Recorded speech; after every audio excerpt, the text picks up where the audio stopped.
The town of Redemption had a name that promised more than it delivered. For Opal, it had delivered nothing but a closed door.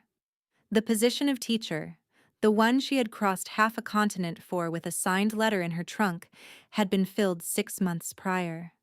A clerical error, Mr. Blevins, the head of the town council, had called it. His face a mask of polite regret that did not reach his cold little eyes. He'd offered her $20 to be on the next stage out, a gesture of charity that felt more like a dismissal. She had refused. It was not pride, not entirely. It was the simple, stark fact that she had nowhere else to go. Her family in the East had cast her out with a Bible and a one-way ticket when she'd refused the marriage they'd arranged. Redemption was the end of a line she could not retrace, so she took a room at the boarding house, the one that smelled of boiled cabbage and quiet despair, and watched her meager savings dwindle. The town watched her back. The women in the mercantile fell silent when she entered, their whispers clinging to the air like dust motes in a sunbeam.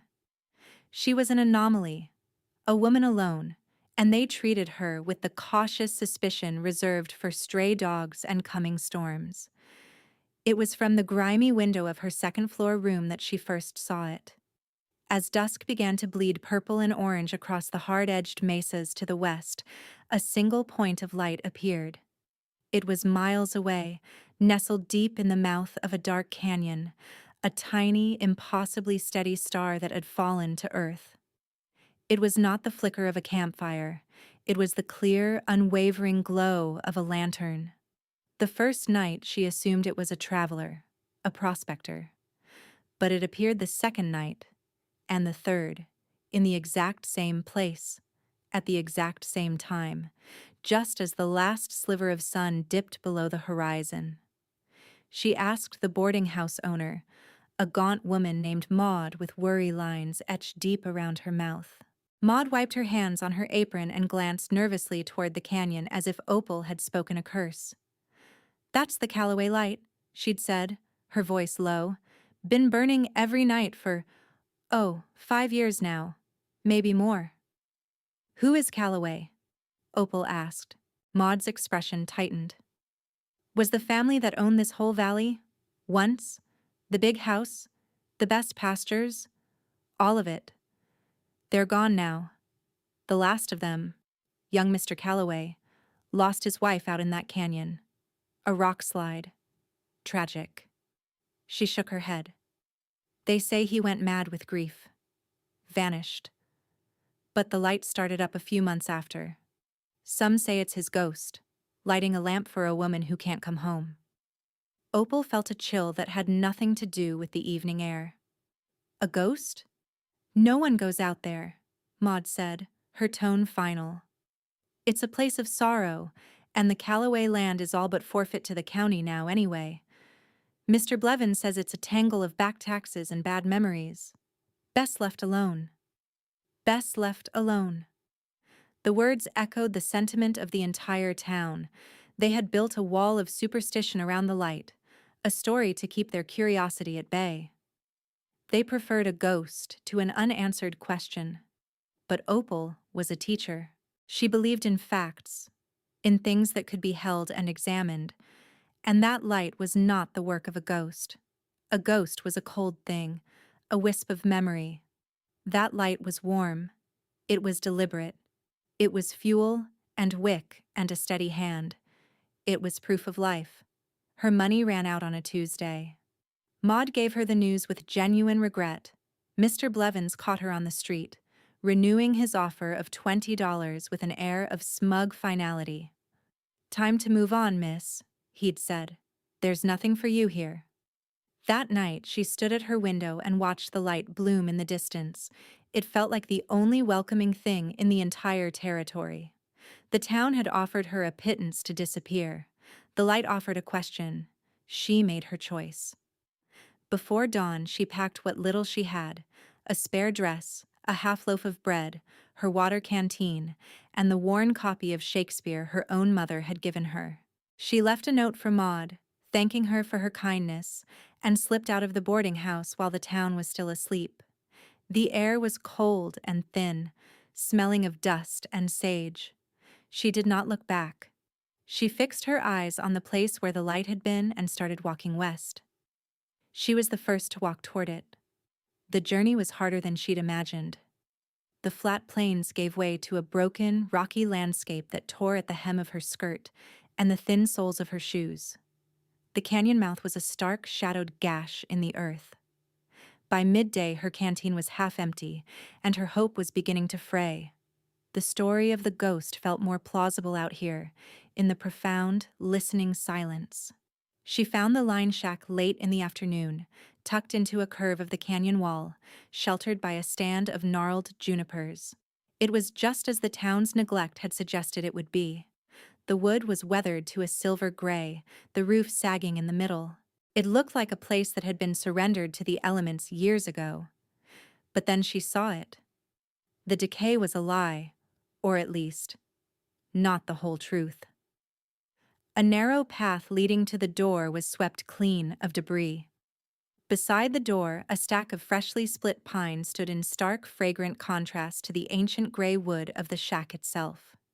Its sharp, clean scent was the smell of recent effort. A little farther on, a well-worn axe was sunk into a chopping block. This was no ghost's work. This was the quiet labor of a living man. Her heart hammered against her ribs, a frantic bird in a cage. This was no longer an investigation, it was an intrusion. But the thought of turning back, of returning to the cold shoulder of redemption, was impossible. She had come this far. She had to know. She approached the door, her footsteps sounding loud in the immense quiet. It was made of heavy, sun-bleached planks. There was no knocker.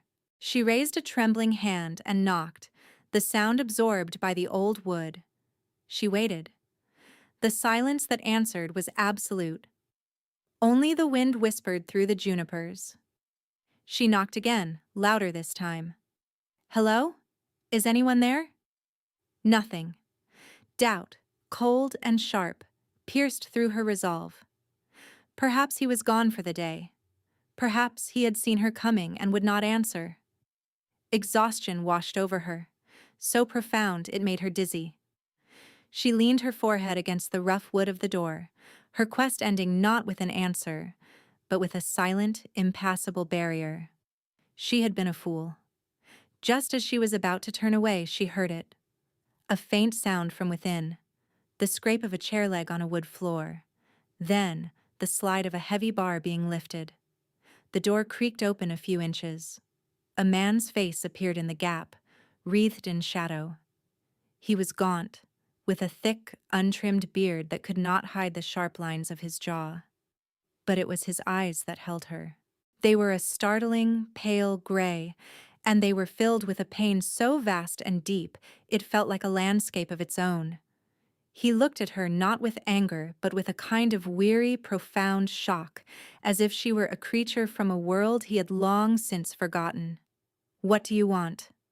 His voice was a rasp, rough from disuse but carrying a low, resonant timbre. Opal's carefully rehearsed words vanished. She was face to face with the ghost, and he was painfully, achingly real. "The lamp," she managed, her own voice thin. "I saw the light." He stared at her, his expression unreadable. "The whole town sees the light. They have the sense to stay away." "I'm not from town," she said, which was true in the only way that mattered. I had to know. I had to know who kept a light burning in a place everyone said was dead. A muscle worked in his jaw. He looked past her, toward the canyon mouth, as if measuring the distance she had come. "Now you know. It's just a man with a lamp. You can go back." He started to close the door. Panic, sharp and unwelcome, seized her. "Please," she said, the word escaping before she could stop it. The strength that had carried her across the plains and into this canyon crumbled all at once, the world tilted, the edges of her vision going dark. The last thing she saw was his arm shooting out, his hand gripping her elbow to keep her from falling. She woke to the smell of wood smoke and coffee.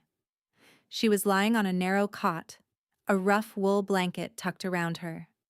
The inside of the shack was as sparse as she had imagined, but it was immaculately clean. A stone fireplace held a small, efficient fire. A simple table and 2 chairs stood in the center of the single room.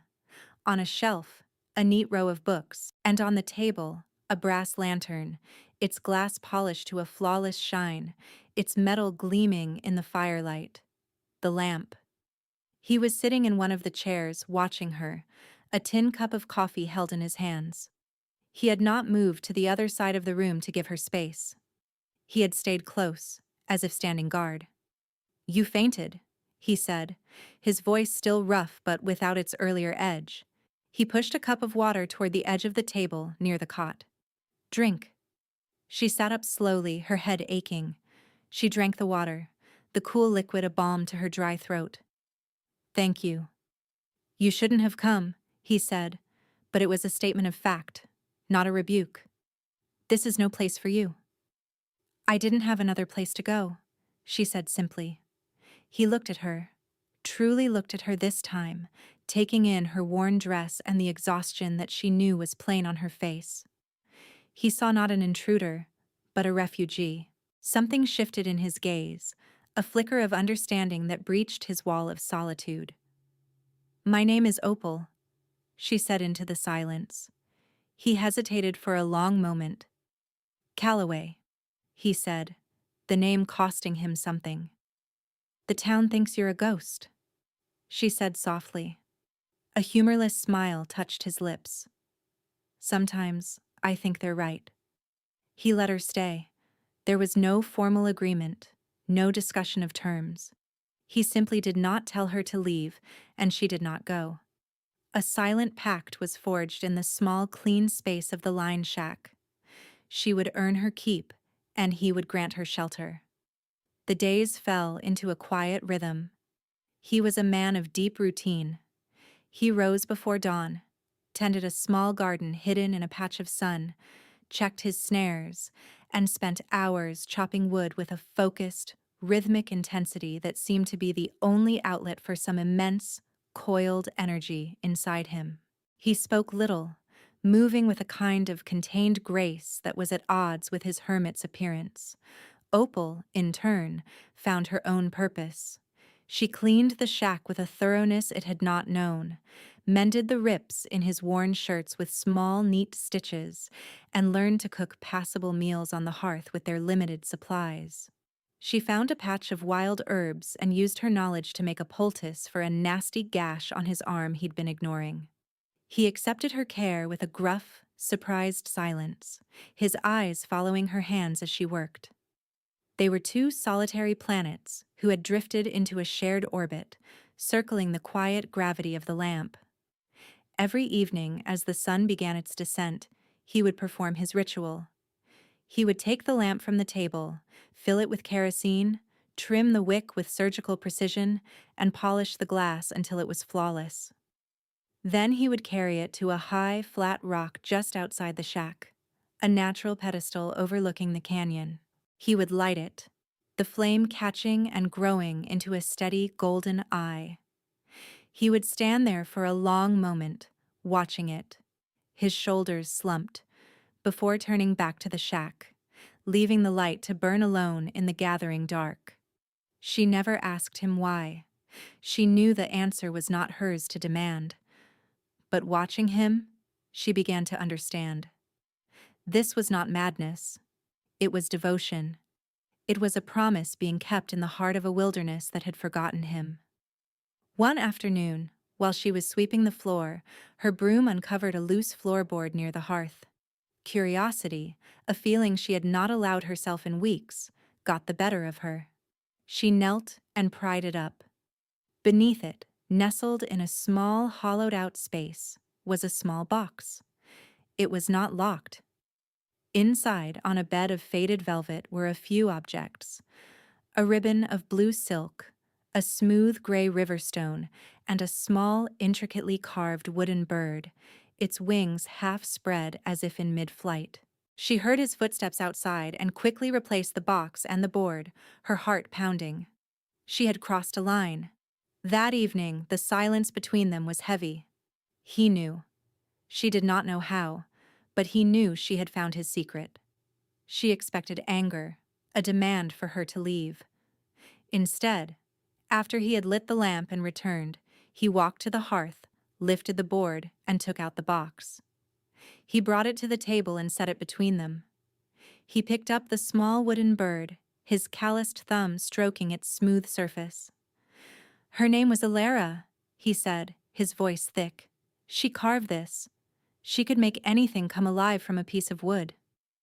Opal watched his face, seeing the grief there, raw and unguarded for the first time. "She was your wife." It was not a question. He nodded, his eyes fixed on the bird. "This was our place. We were building the big house, but this was where we were happiest. She loved the canyon. She said it was honest." He swallowed hard. "There was a storm, a rock slide. I wasn't with her. I was checking a fence line miles away. By the time I got back..." He couldn't finish. He set the bird down as if it burned his fingers. "The light," Opal whispered, finally understanding. "I promised her," he said, his voice a broken whisper. "She was afraid of the dark. I told her I'd always light a lamp for her, so she could find her way home." The truth of it settled in the small room, a thing of immense weight and heartbreaking beauty. This was not a ghost story. It was a love story. A love story that had refused to end. "You're not mad," she said, her own voice unsteady. "You're loyal." He looked up at her then, and for the first time, she saw past the grief to the man beneath. She saw the man Alara had loved. "And you," he said, his voice filled with a weary wonder, "are the first person to see a difference." That night, something shifted. The wall between them, the one built of his grief and her caution, had been breached. The silence that fell was no longer a void, but a shared space. He began to talk, in fits and starts, about his life before, about the valley, about Alara. He told her about his family, the Callaways who had founded Redemption and given it its name. He spoke of his father, a hard man who had nonetheless loved the land, and his estrangement from the town after Alara's death. He had let the world believe he was gone because, in every way that mattered, he was. A few days later, searching for a book to read on the shelf, Opal's fingers brushed against an old leather-bound ledger. It was not a book of stories, but of accounts. She opened it carefully. The pages were filled with a strong, clear hand, detailing the Callaway ranch holdings, water rights, and property lines. It was a map of the kingdom he had abandoned. As she turned the pages, she saw Alara's name, her handwriting a more delicate script, making notes in the margins about planting an orchard, about the cost of a new bull, about a foal with a crooked leg she was nursing. It was a record of their shared life, their shared dream. And then, tucked into the back, she found something else. A statement from a bank in Denver, detailing a trust account set up by Callaway's father. An automatic payment was made from it every year, on the 1st of March. A payment to the Redemption County tax assessor. The taxes on the Callaway land, all of it, were paid in full.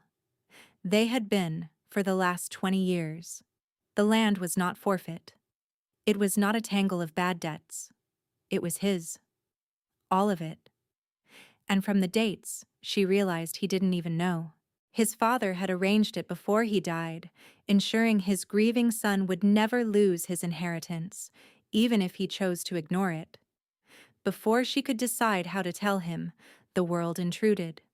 The sound of shod horses arriving in the canyon was so alien it felt like a violation. Callaway stiffened, his hand instinctively going to the axe that leaned by the door. Opal looked out the small window. It was Mr. Blevins, a sneer of triumph on his face, a silver-starred deputy beside him. Blevins dismounted, his polished boots crunching on the gravel. He saw Opal in the window, and his sneer widened. Well," The law school teacher. I should have known you'd wash up in a place like this. Calloway opened the door and stepped out, positioning himself between Blevins and the shack. He looked wild and imposing, a creature of the canyon. This is private property, Blevins. State your business and leave. Blevins laughed, a short, ugly sound. That's where you're wrong, Calloway. It stopped being your property about 3 years ago, according to my records. The county is foreclosing for non-payment of taxes. I'm here to serve the final notice. You have 48 hours to vacate. He held out a piece of paper. Opal stepped out of the shack to stand beside Calloway. His taxes are paid, she said, her voice clear and steady. Blevins's eyes narrowed. And what would a vagrant like you know about it? There's a trust, she began, but Calloway put a hand on her arm, stopping her. His face was a pale, rigid mask. The mention of his father, the town, the legal papers, it was all too much. He was retreating before her eyes, back into the shell of his grief. It doesn't matter, Calloway said, his voice flat and dead. Take it. It's all poisoned anyway. Blevins's victory was complete. He looked from Calloway's broken expression to Opal's stricken one. You see, miss, you cast your lot with a ghost, and there's nothing left of him but dust. Be gone in 2 days. He dropped the notice on the ground, turned, and mounted his horse, riding away with the deputy, the sound of their laughter echoing off the canyon walls. The silence they left behind was terrible. Calloway wouldn't look at her. He stared at the paper on the ground as if it were a snake. He had surrendered. The fight had gone out of him, leaving only the hollowed-out shape of a man. You can't let him do this, she pleaded. That land is yours. It was your dream. It was Ilara's dream. Ilara is dead, he roared, turning on her with all his pent-up anguish. The force of it made her flinch. His face was twisted with pain. Her dreams are dead. This land is dead. I am dead. The only thing that isn't is that damned lamp, and he can have that too for all I care. He looked at her, his eyes filled with a desperate, wild sorrow. You have to go, Opal. He'll be back, and he won't be so polite next time. It's not safe. None of this is safe. Go back to town. Get out of here. He was pushing her away, shutting the last door, sealing himself back inside his fortress of grief. He was choosing the ghost story. Her heart broke. Not for the land, but for him. She had seen the man who could have been, the man who still lived beneath the layers of loss, and now he was burying himself alive again. I see, she said, her voice barely a whisper. She turned and walked away from the shack, away from the man and his lamp, her own hope finally extinguished. She did not look back. The long walk back to redemption stretched before her, a journey from one wasteland to another. She had been wrong. There was nothing for her here after all. She was halfway to the canyon mouth when she stopped. His words echoed in her mind. You have to go. It's not safe. He wasn't pushing her away out of anger. He was doing it to protect her. The same way he lit the lamp to protect a memory. It was all he knew how to do. And in that moment, her own resolve hardened into something sharp and clear as crystal. He might have given up the fight, but she had not. He had saved her from the wilderness, given her shelter when she had none. Now it was her turn. She would not let Blevins and the town's greedy whispers be the end of this story. She would not let them desecrate his love for Ilara. She turned, but not back toward the shack. She squared her shoulders and walked with a new, fierce purpose toward redemption. Calloway stood in the doorway of the shack, watching her go until she was just a small, determined figure disappearing around a bend in the canyon. The silence she left behind was different this time. It wasn't peaceful. It was empty. The shack felt hollow, the air thin. He looked at the chair where she sat, the neatly mended shirt hanging on a peg, the small pot of herbs on the windowsill. For 5 years he had curated his loneliness, honed it to a sharp edge. He had believed it was all he had left, but her presence had been like rain on parched ground, and he hadn't even realized how much he had begun to heal until she was gone. He had sent her away to keep her safe, to keep his fragile world from shattering. But as he stood there, the emptiness ached in his chest, a physical pain worse than any grief he had known. He had just sent away the only living thing that had reached him in 5 years. Blevins hadn't just threatened his land, he had threatened his future. A future Opal had quietly, unknowingly, begun to build. He looked at the notice on the ground, then at the lamp on the table. He had lit it for a ghost. But Opal was real. She was flesh and blood and quiet courage, and he had let her walk away. A man should keep his promises. He had kept his to Alara. But what about the promise of life that had knocked on his door? He strode to the small basin of water, splashed his face, and looked at his reflection for the first time in years. The wild man in the mirror was not him. It was a costume he had worn for too long. With a decisive movement, he took a razor from the box under the floorboards, Ilara's box, and began to shave. Opal reached redemption as dusk was falling. She ignored the curious stares and went directly to the telegraph office. The clerk, a young man with a permanently startled expression, looked up as she entered. "I need to send a message," she said, her voice firm. She pulled the ledger page she had torn out and hidden in her dress. "To the First Bank of Denver." She dictated the message, asking for confirmation of the Callaway Trust and its payment history, to be wired directly to the Redemption Town Council. As she finished, the door opened and Mr. Blevins walked in. His face darkened when he saw her. "I thought I told you to stay away from that place, and now you're meddling in affairs that don't concern you." "The Callaway affair concerns anyone who believes in the truth, Mr. Blevins," she said, meeting his gaze without flinching. "The truth is that land is forfeit," he snarled, his polite mask gone, "and I'm holding a town meeting tonight to finalize it. You can stand up and spout your nonsense all you want. No one will believe a penniless drifter over the head of the town council." The meeting was already underway in the town hall, which also served as the church. Blevins stood at the front, addressing the assembled citizens of Redemption. He painted a picture of progress, of turning the derelict Callaway lands into new homesteads, of clearing away the shadow of the past.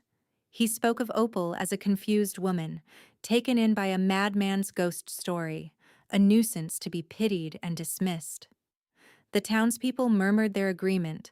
They were ready to believe him. It was the easier path. "And so," Blevins concluded, "I move that the council formally accept the deed from the county and begin the process of surveying and selling the Callaway tract." "I object." The voice came from the back of the hall. It was Opal's. She walked forward, her step steady, her head held high. A hush fell over the room. "On what grounds?" Blevins said with an indulgent, condescending smile. "On the grounds of a ghost story, miss." "On the grounds of fraud," Opal said, her voice ringing with conviction.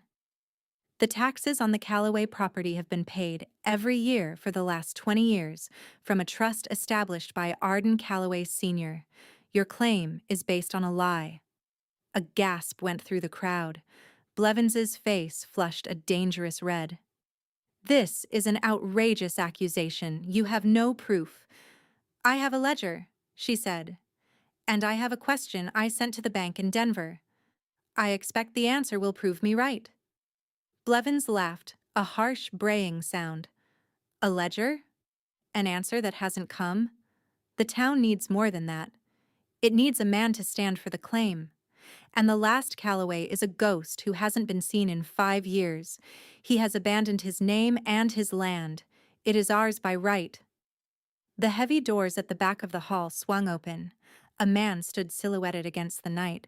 He was clean-shaven, his jaw strong and defined. His hair was trimmed. He wore a good woolen coat that fit his broad shoulders perfectly. He was no longer the wild hermit of the canyon. He was the man who owned the valley. It was Calloway. A collective shock silenced the room. People who had known him his whole life stared as if they were, in fact, seeing a ghost. He walked down the aisle, his eyes never leaving Opal's. He stopped beside her, facing Blevins and the council. "My name," he said, his voice quiet but carrying to every corner of the room, "is Holt Calloway. I have not abandoned my name, and I have not abandoned my land." He turned his gaze on Blevins, and the force of it was like a physical blow. "You are a liar and a thief." Just then, the telegraph clerk burst into the hall, waving a piece of paper. "A wire! For the council! From Denver!" He handed it to the mayor, who read it aloud, his voice trembling. "Confirming Calloway Trust active. All county taxes paid in full without interruption for 20 years. Any claim of delinquency is fraudulent. First Bank of Denver." The room erupted. Blevins stood, his face pale and slack, his scheme utterly demolished. Calloway stepped forward. He looked not at Blevins, but at the faces of the people he had grown up with. "You all wondered about the light," he said, his voice softening. "You thought it was a ghost. You were wrong. It was a promise. I lost my wife, Alara, in that canyon. I promised I would always light a lamp so she could find her way home. It wasn't a curse on the land. It was a testament to my love for her." He looked at Opal, his heart in his eyes. "For 5 years, I kept that promise to a memory. I was so busy looking into the past, I almost missed the future when it knocked on my door." He reached out and took her hand, his warm, strong fingers closing around hers. This woman walked toward a light everyone else ran from. She saw a man, not a ghost. She believed in the truth, not a convenient lie. He turned his gaze back to the stunned council. "A man should keep his promises, Mr. Blevins, and a man should protect what is his." Weeks later, the Calloway ranch house was filled with sunlight. The windows were thrown open, and the smell of fresh air and lemon polish had replaced the scent of dust and disuse. Opal was directing 2 women from town in airing out linens, a gentle authority in her voice that no one questioned. She was no longer the town's stray. She was its teacher. Calloway had seen to it, establishing a proper school with a salary that scandalized the old council and delighted the town's mothers. Calloway found her on the wide front porch, watching the sunset. The fields, his fields, stretched out before them, green and full of life. He had come back to life with them. He came to stand beside her, his shoulder brushing hers. "The last of the dust is out of her room," he said quietly. He was talking about Alara's room, the one he had kept sealed for 5 years. He had opened it that morning, with Opal by his side. It was not an act of erasure, but of peace. "It's a beautiful room," she said. "It should have sunlight." "Yes," he said. "It should." They stood in comfortable silence as the sky deepened to indigo. Inside, on a table in the main hall, sat the brass lamp from the line shack. Its purpose was different now. It was no longer a beacon for a ghost in a lonely canyon. It was a light for a home. He took her hand. "I was thinking," he said, "that the schoolhouse is a long walk from here. It might be easier if the teacher lived closer to her work." She smiled, her heart full. "I think the teacher is exactly where she belongs." He drew her closer, and in the twilight on the porch of the house that was finally a home, he kissed her. It was a kiss that held the promise of 1,000 sunrises, of a future built not on what was lost, but on what had been found. Later that night, they lit the lamp together, its warm glow filling the room, a quiet testament to the idea that some lights are not meant to guide you home, but to show you that you are already there. The courage to walk toward a light in the darkness is a rare thing, and finding a love that shines just as brightly is rarer still. Have you ever found something beautiful in a place everyone else called empty? We hope this story reminds you that the greatest discoveries are not of land or of gold, but of the heart. If you enjoyed Opal and Calloway's journey, please like this video, subscribe to our channel, and ring the bell so you never miss a story of hope on the frontier.